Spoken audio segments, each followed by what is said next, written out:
I took a break in January from posting and sharing online in general, including here on YouTube. But one of the things that I worked on that I wanted to share was an embroidery workbook. And this is a kit that I got from French General, and it came with instructions for how to do different embroidery stitches, and it also came with instructions on how to assemble the book.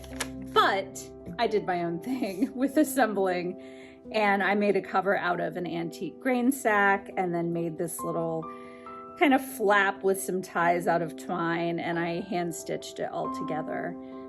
So this is one of the pages I added myself. This is from a piece of linen fabric that I did a lino cut print on, and I just added embroidery to it.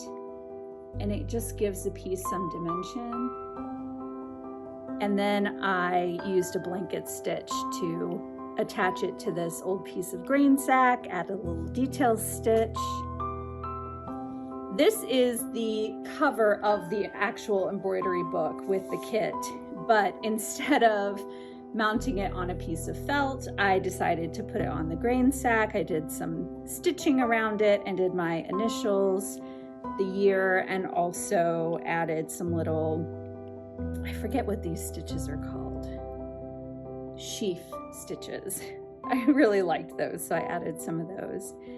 And then this is the actual part of the kit. It actually comes with red, beige, and cream thread, but I went ahead and used blue, beige, and cream since blue is my color.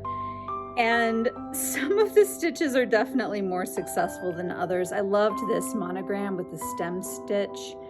The twisted and the cable chain stitch were not my favorite. I cut these out and redid them probably 3 or 4 times each, and I really never got them quite right, but that's the point of an embroidery workbook, is to practice. One day I will get these and I'll look back and have a good laugh at how bad those are. I'm even laughing at it now. I also loved a lot of these 2-color stitches, like the whipped stitch, this Pekingese stitch I thought was really fun. A lot of these laced stitches.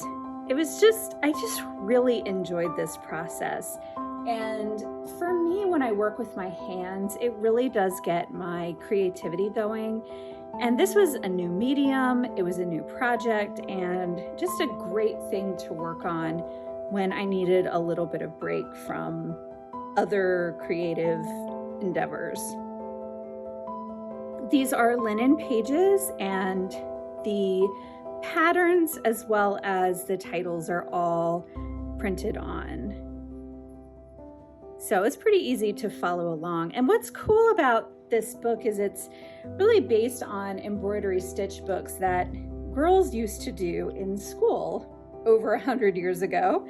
And they would learn how to darn and how to do all of these specialty stitches. This is the last page of the kit book, and then I added another page on the end. This is a cross stitch that I did on a piece of burlap, and then I did a couching stitch with yarn around it and mounted it on linen. And this is a piece of linen I actually cut out with the Cricut Maker, and then I just did a bunch of embroidery around it. I love how this one turned out as well. So there is my embroidery book. And I will say, it's sometimes hard for me to do projects like this. Like, what do you do with this now? You can't really do much with it, but I see this as a real heirloom piece. And really, it's a very 3-dimensional kind of mixed media sketchbook that's just another way to stimulate creativity.